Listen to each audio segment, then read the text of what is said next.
This keyboard is a lot. Several different mounting styles, light bar, LED strip, unique spring-loaded top disassembly. The TB-65F is doing a lot. But under all of that, is it actually good to type on and use daily? Let's take a closer look to see if there's more beneath the surface, or is it all just fluff?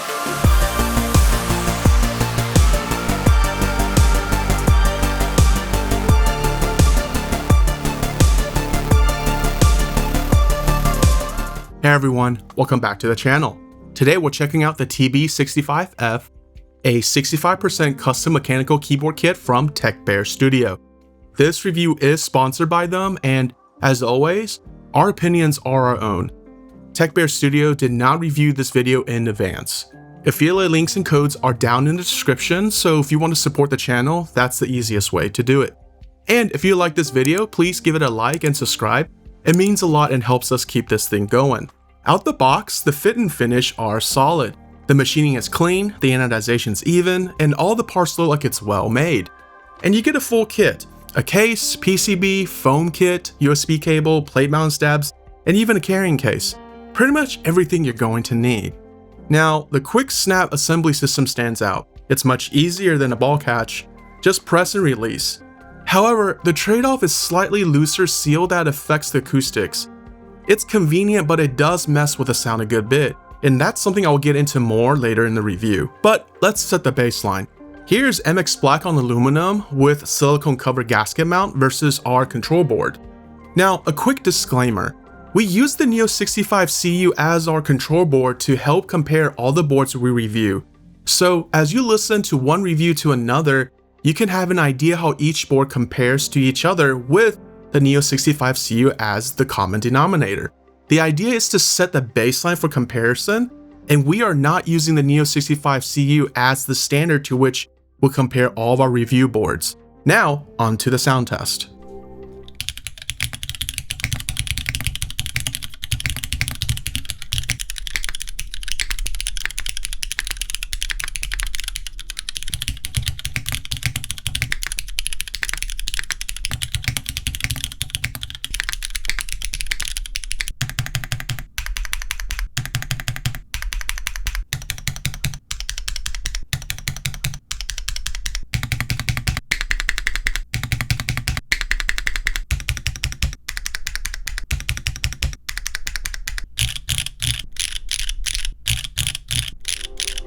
This board comes from TechBear Studio, a new team with ties to Win Studio. They've done boards like the TB-ATKL before, but this is their first time handling an international group buy directly.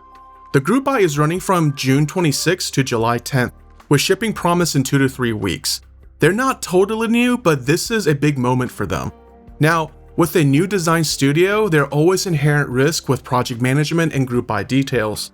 Our friends at Win Studio did assure us things would go smoothly. Okay, let's talk about looks. This board is not trying to be minimal. If anything, it's trying to do the opposite.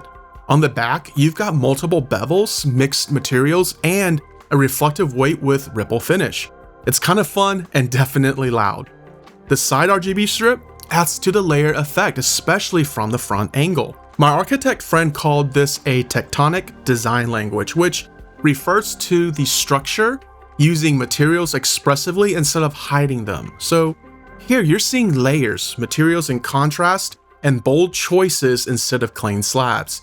It's a love it or hate it direction, but it is undeniably going to stand out. Under the hood, the board has 4 mounting options: silicone bean, silicone cover, bottom mount, and something called the spring capsule. You'll probably want to try them all, but some of them feel a little bit like quantity over quality, which I'll get into more here in a bit. Here's the silicone bean versus spring capsule mount.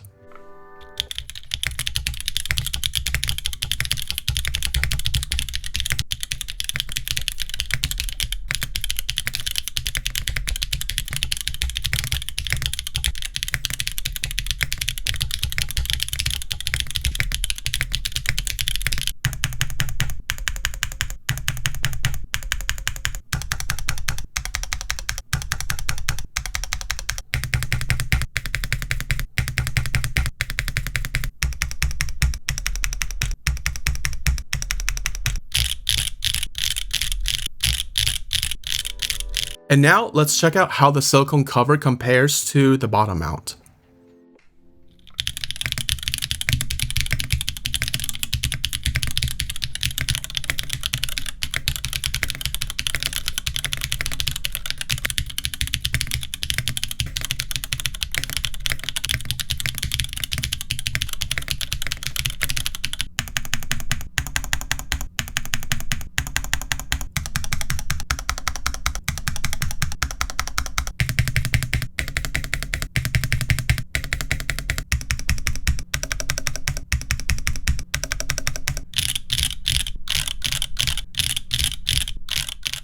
And by the way, the kit only supports plate-mounted stabilizers, which means you're locked into a specific layout.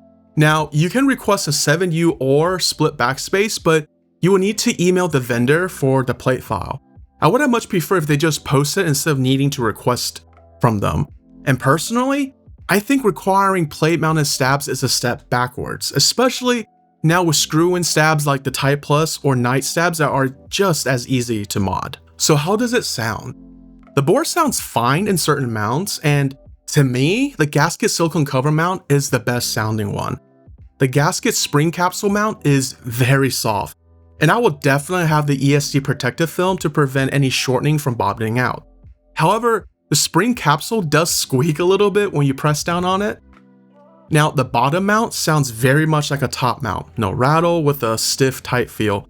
It's the most airy sounding out of all the mounts. However, it does require a lot of screws, in fact, 21 in total. I would have loved it if the screws were magnetized to help with the ease of installation. Also, one of the mounting points is at the spacebar, so it deadens the spacebar a good bit. Here is the last sound test for your enjoyment.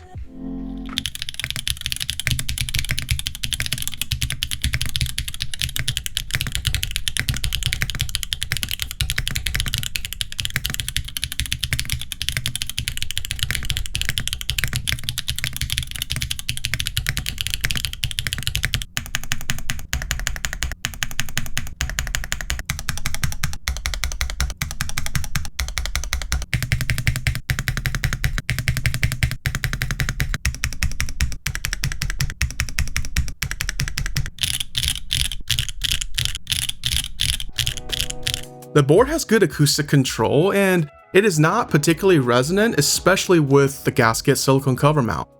It feels like it's trying to be convenient rather than chase a high-end open sound profile.